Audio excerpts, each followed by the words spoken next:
पहले तो मैं आपको धन्यवाद देती हूँ कि आप लोग सब यहाँ आए, विशेषकर मीडिया कर्मियों को, क्योंकि कई बार क्या होता है कि ऐसे कार्यक्रम होते हैं लेकिन मीडिया कवर नहीं करती। मुझे लगता है बहुत ज़रूरी है कि आप लोग ऐसे कार्यक्रमों को कवरेज दें, क्योंकि हमारे दिव्यांगजन हमारे ही परिवार का हिस्सा है और इनको हम लोग जितना ज़्यादा हम लोग इनको अवसर देंगे, इनको अपॉर्चुनिटी देंगे, इनको हर प्रकार से एक प्लेटफॉर्म मिलेगा, तभी जाकर ना केवल सरकारें, क्योंकि केंद्र सरकार तो लगातार दिव्यांगजनों के उत्थान के लिए हमारे माननीय प्रधानमंत्री जी बहुत सारी योजनाएं और शुरू से लेकर अभी तक बनाते जा रहे हैं। उनको लाभ हम लोग, मैं तो सांसद रही हूँ, मंत्री जी भी मेरे साथ उस समय अभी भी हैं, विधायक मेरे क्षेत्र के थे, पुराने क्षेत्र के। उस समय हम लोगों ने इतना काम किया क्योंकि प्रधानमंत्री जी चाहते थे कि हम सब लोग एक साथ आगे बढ़े।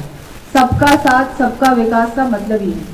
लेकिन क्या होता है कि मीडिया हो चाहे और संगठन हो, बहुत सारे ऐसे लोग हैं जो नहीं जुड़ते। तो अगर आप लोग इनको एक ऐसे प्रोग्राम्स को कवरेज देंगे, हम सब आके इनको सपोर्ट करेंगे, तो मुझे लगता है इससे बहुत फर्क पड़ेगा। तो ये बहुत अच्छी बात है कि यहाँ इतनी बड़ी संख्या में आप सब इस कार्यक्रम में आए हैं और मैं आप सभी को आज जिनको स्कूटी मिलने जा रही है, आज 60 स्कूटियों का वितरण कार्यक्रम है, तो मैं सभी को बहुत बहुत शुभकामनाएं दूंगी कि आप लोगों का एक तरह से तो जीवन बदलने जा रहा है। क्योंकि अगर जब हम लोग मोबाइल होते हैं, हमको एक साधन मिल जाता है तो बहुत कुछ हम लोग कर पाते हैं। और बहुत सारी यहाँ पर गर्ल्स भी हैं, तो उनको भी एक अपॉर्चुनिटी मिलेगी कि एक बार अगर हमारे हाथ में स्कूटी आती है या कोई भी व्हीकल आता है तो हम लोग बहुत कुछ कर सकते हैं। और आप लोगों में क्षमता बहुत है। कहीं से भी मैं मानती हूँ कि दिव्यांगजन किसी से भी कम नहीं, मैं इसको डिसेबिलिटी भी नहीं मानती, क्योंकि कई बार क्या होता है कि हमारे पास कई बार किसी न किसी कारण से कोई परिस्थितियाँ होती हैं या कुछ भी होता है, उस वजह से हम लोग किसी चीज़ का शिकार हो जाते हैं। लेकिन हमारे पास हमारा जो सिक्स सेंस है ना, वो और ज़्यादा एक्टिव हो जाता है। तो इनकी जो एबिलिटीज़ है हमसे ज़्यादा है। तो ये हमारे ही परिवार का हिस्सा है और बहुत खुशी की बात है कि आज राज्य सरकार के द्वारा इनको स्कूटी वितरण भी की जा रही है। और अभी जैसे कुलदीप राका जी ने आपको बताया कि इस बार बजट में स्पेशली इनको ध्यान में रखते हुए हम लोग इनके लिए क्या कर सकते हैं, उसके लिए राजस्थान सरकार ने दिव्यांगजनों के लिए ये जो कंपोजिट रीजनल सेंटर है जो कि जयपुर में इस्टेब्लिश किया जाएगा और जिसमें फिजियोथेरेपी, स्पीच थेरेपी की सुविधा प्रदान करने का भी हम लोगों ने इस बार घोषणा भी की है। और हर जिला मुख्यालय पे डिस्ट्रिक्ट डिसेबिलिटी रिहैबिलिटेशन सेंटर्स भी स्थापित किए जाए। मैं तो ये कहूँगी कि हमारी सरकार हर प्रकार से हम लोग आप लोगों के लिए क्या कर सकते हैं, उसके लिए हमेशा ही कभी भी कोई भी आवश्यकता हो, चाहे फाइनेंस तो है ही, हमारे मंत्री जी भी बहुत एक्टिव है। मैं बताना चाहूँगी, ये मेरे साथ ये विधायक थे, उस समय भी हम लोगों ने दिव्यांगजनों के लिए बहुत सारे कार्यक्रम किए। तो ये जो इनके मन में भावना है ना कि मेरे को समाज की सेवा करनी है, हर प्रकार से हर व्यक्ति को मैं क्या कर सकता हूँ, ऐसे आपके विभाग को मंत्री मिले हैं। तो ये भी आप लोगों के लिए खुशी की बात है कि क्योंकि बहुत ज़रूरी है कि जो अंदर हमारे अगर सेंसिटिविटी नहीं होगी तो हम लोग उस विभाग में काम ही नहीं कर सकते। तो ये भी एक अच्छी चीज़ है। और हमारा तो सरकार पूरी तरह से आप लोगों के लिए कमिटेड रहेगी। राज्य सरकार भी, केंद्र में तो सरकार है और अब तो डबल इंजन की सरकार बन गई, तो ऐसा कोई भी काम नहीं है जो नहीं होगा। अब तो असंभव मुझे लगता है भूल जाना चाहिए। वैसे तो आज अविनाश जी ने एक हेडलाइन आप लोगों को दे दी है कि ये तो गहलोत जी को छोड़ते नहीं है, चाहे वो अशोक गहलोत जी हो, कुलदीप राका जी, चाहे अविनाश गहलोत जी हो। तो मुझे लगता है कल अखबार में यही हेडलाइन आएगी। लेकिन मुझे लगता है कि हमको आज जो हम कार्यक्रम के लिए आए हैं उस पर फोकस रखेंगे तो बहुत अच्छा होगा, क्योंकि हम सभी चाहते हैं कि CSR में भी जितना काम हो सके उतना प्राइवेट ऑर्गेनाइजेशंस भी ऐसे कामों में अपनी सहभागिता निभाएं। कई गवर्नमेंट्स तो काम करती हैं, लेकिन प्राइवेट ऑर्गेनाइजेशंस है या इंडस्ट्री है, वो इन चीज़ों में भाग नहीं लेती। तो हम उनका भी कोऑपरेशन बहुत बहुत ज़रूरी है।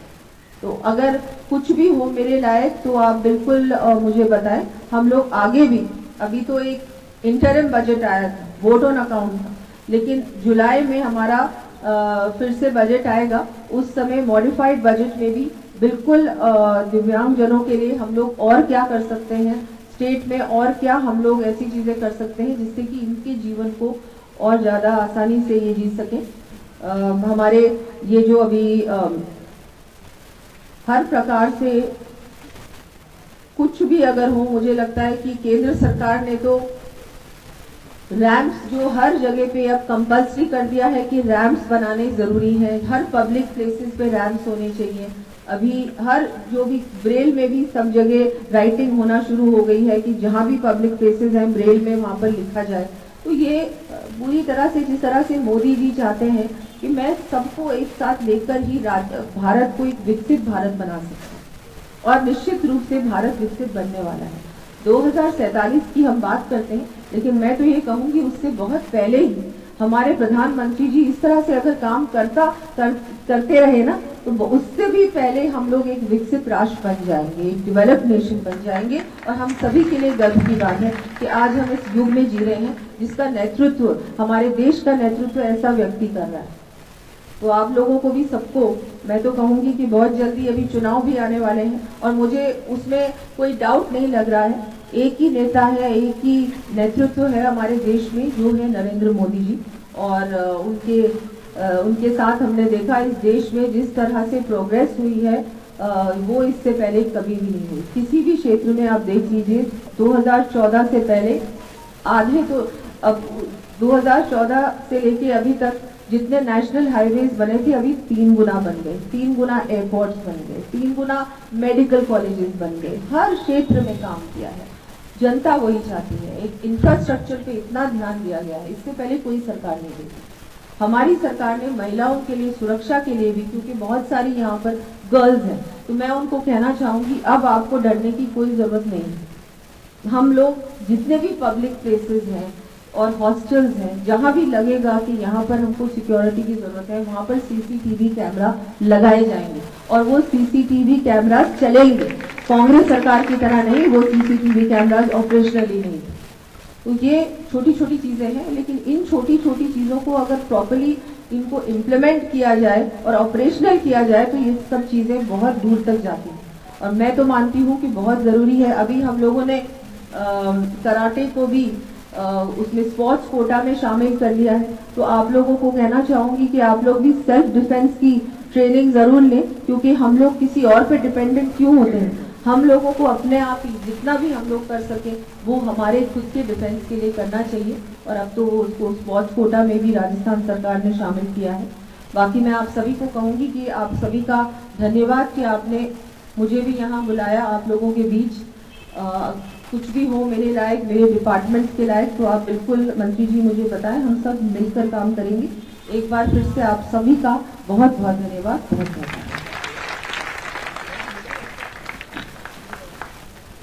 बहुत बहुत धन्यवाद मैम।